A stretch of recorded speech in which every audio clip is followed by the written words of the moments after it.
This first stretch that I want to show you down on the floor is going to help to open up the front of the shoulder. So if I lie on the mat facing you, I'm going to put my right arm out to the side, my left arm is in a press-up position. What I'm going to do is I'm going to slowly roll onto that shoulder.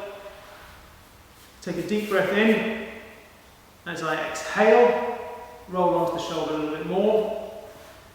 And you probably notice that I'm starting to lift my knees up now so I can get the rotation into it. Breathe in, exhale, and roll into it a little bit more. So go careful with this exercise.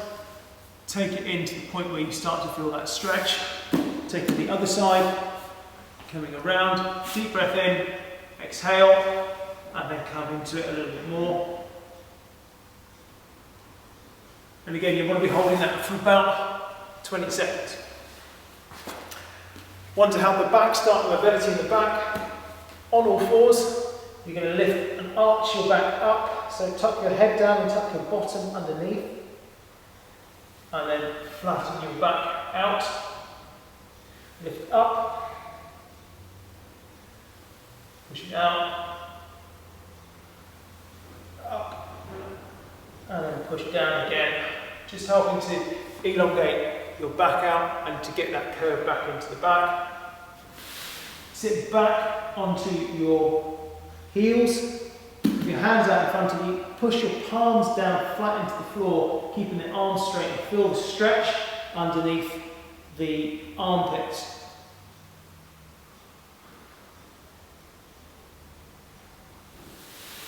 Slowly release that. Lie on your back, put your right foot on top of your left knee, come through the little hole, grab hold of the left knee and lie back and feel that stretch now. This is into the right glute. So I'm getting a stretch all the way down through here. Deep breath in and exhale and bring that knee back a little bit further.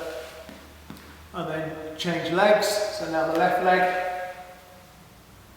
You'll start to feel this stretch pretty much straight away.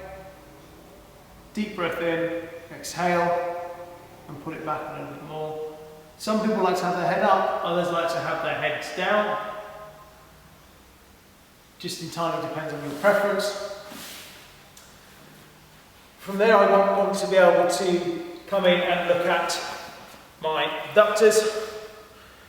So feet together.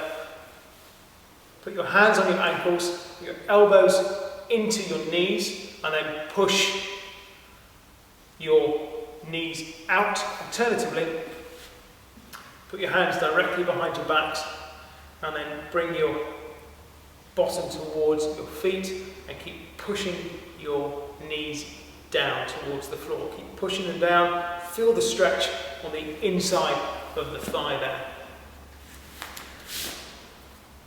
Next, we want to have a look at just stretching out the back a little bit more. So I'm going to start to work towards my hamstrings. So I'm going to push straight legs and bottoms up in the air, and I'm pushing my heels down, and I'm starting to feel that stretch down through my calves and hamstrings. Come in, come forward, lean down, and now I'm going to start to work on my hip flexors. So from this position, I can roll onto my left hip, starting to feel that stretch in that hip flexor, and then into my right hip flexor. For some people this is enough, others want to be able to come in a little bit more into that hip flexor. So a really good way to do this, if I come face onto you, I've got my right leg up, so my right foot is on the floor. My left knee is slightly behind me, so I'm leaning forwards. What I'm then going to do is put my left arm up in the air, squeeze the left glute, and you'll feel the stretch come in across the front of the hip.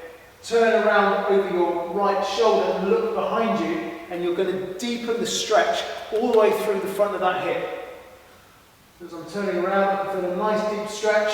I can lean into it a little bit more, squeeze that glute a little bit more to feel that stretch. and then I'm going to change legs. So this time my left leg forward, right hip comes into it. Start to feel the stretch, squeeze the glute, right arm goes up in the air, and I turn around over the opposite shoulder, looking right behind me, feeling that stretch.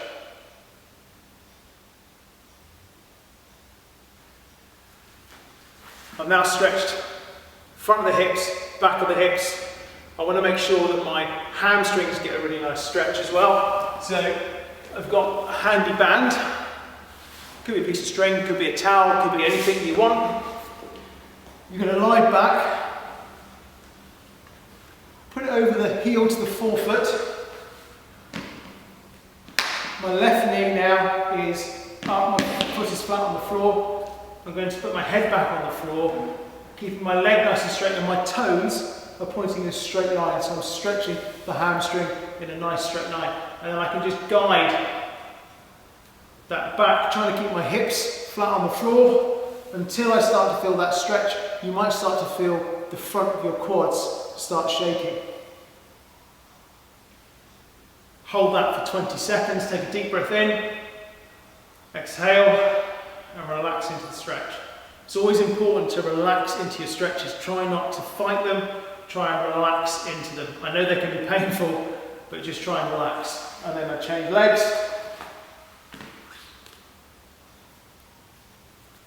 I can walk it from fairly low, and I can start to walk it back to the point where I start to feel the stretch reflex.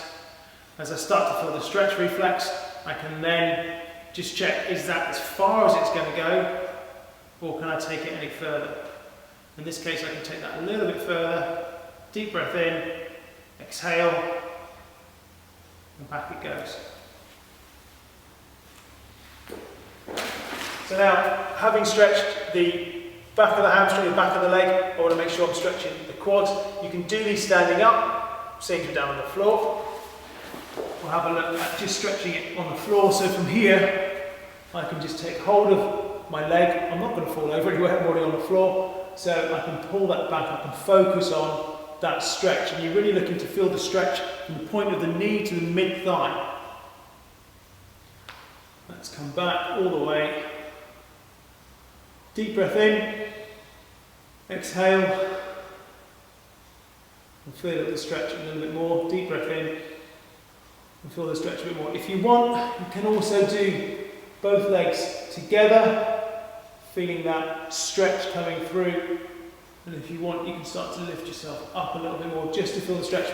Just be careful you don't feel it in the lower back. You want to be making sure that you're feeling that stretch coming through into the front of the quad, so from the knee to mid-quad.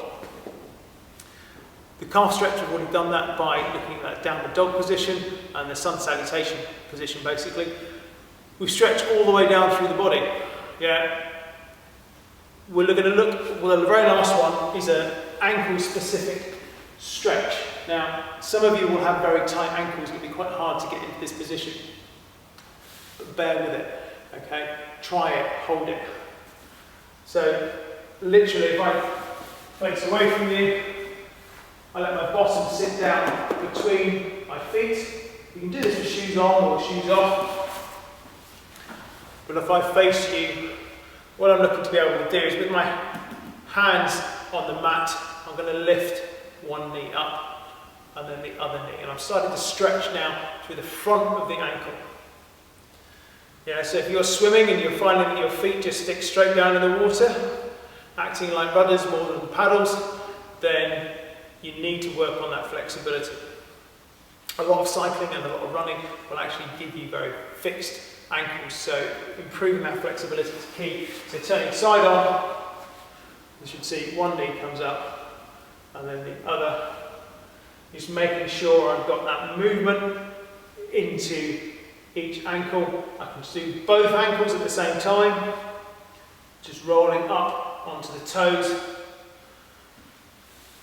You might find that your feet start to cramp just a little bit when you're doing this. If you do get to that point, then obviously stop, readjust your position, and then come back into it.